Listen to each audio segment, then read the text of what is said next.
I had heard of Grayson, of course. Everyone had, leading up to those days before the fall of the London Tower.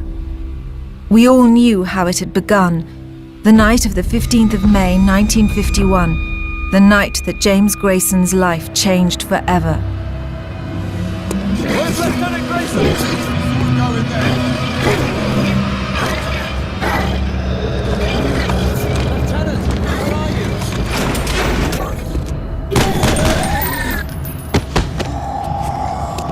Hey! We got a live one in here! We got...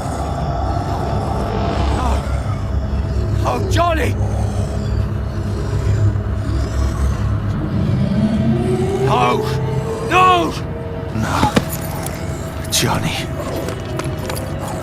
Sarge, in here! Grayson, what the hell's the matter? For Christ's sakes, what is it? It's... his brother. Johnny. Oh, God, not him! Get him out of here! Why? Oh, Jesus. Grayson, you know the regs. We can't let him live. I know the regs, damn it.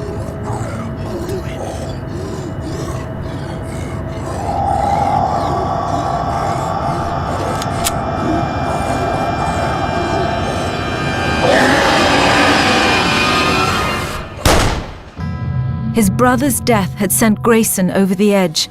Grayson deserted his unit and went on a vendetta to destroy every Chimera conversion center he could find. Where the hell's your lieutenant? Where's Grayson? We don't know, sir. What do you mean you don't know? We can't find him. It was his brother, sir. He found his brother. He just went crazy. He's gone.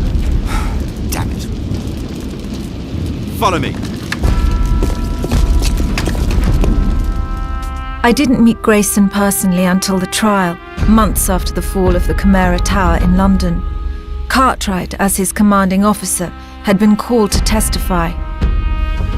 He became a hero to many, but desertion in time of war is a capital offense, and the law would make no exceptions. Grayson would have died in that prison, but for the intervention of an extraordinary woman.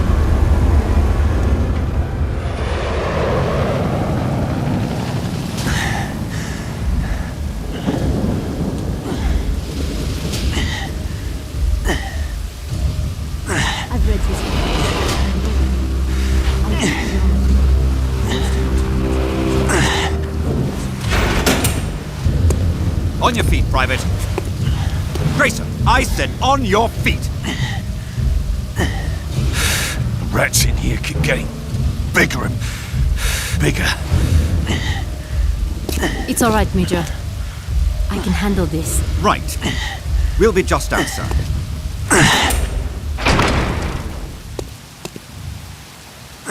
Private Grayson. My name is Rain Bouchard. I'm with the Marquis.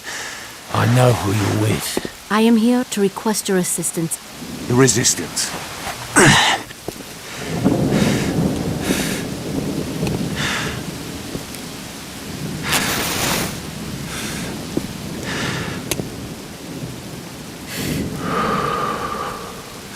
The Resistance. You swam all the way across the channel, did you?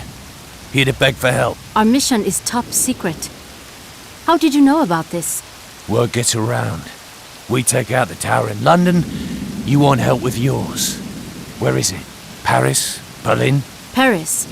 But I am sure you knew that as well. So why are you in here? Doing some last-minute sightseeing before heading back to France? You tell me. You want to know about the conversion centers? I told you. Word gets around. How many centers have you destroyed? You want me to tell you everything I've seen? Everything I know before I stop 7 or 8 bullets in front of a firing squad? Is that it? No, actually. So you don't know everything. I am here to offer you a reprieve. So I get to be a grunt, working for the Marquis, taking orders from frogs and abroad. No thanks, sister. You'd rather die? Here? Executed by your own people? What happened to you, Grayson? I've read your file. So you lost your family. Look around. We've all lost family. Look, What do you want to know? Alright, yeah. I burned down some of their shithole conversion centers. So what? They're done. The menials, the greyjacks, every damn one of them's gone. There's no more of us to replace them. The last center I burned out was already abandoned. The Chimera are dead. Wrong again. That is twice if you're counting. They're hardly dead. They're evolving. My father has spent several years working with the Marquis, developing a serum. This serum that can stop the new conversion process. We are close, James. With your help, your experience, I can get the materials we need to finish it. Tell Cartwright I want my brother's jacket back.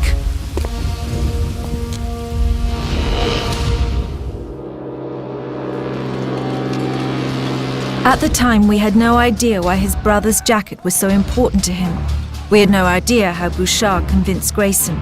But he agreed to work under the authority of the Marquis and became an integral part of Operation Overstrike. The plan was simple.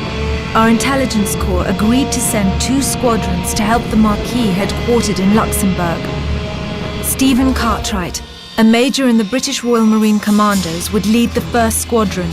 I would lead the 2nd squadron 4 hours later, but time was short. Over the past 3 years, the Chimera had been busy. Massive fortifications were being constructed all along the coastlines of Western Europe. Soon it would be impossible for anyone to get in or out. Our squadrons would use one of the few remaining open corridors through the Chimera defences, a narrow strip over Rotterdam. Accompanied by the Marquis, our forces would cross Chimera lines into Luxembourg and then on to Paris. But we discovered too late that the Marquis were wrong.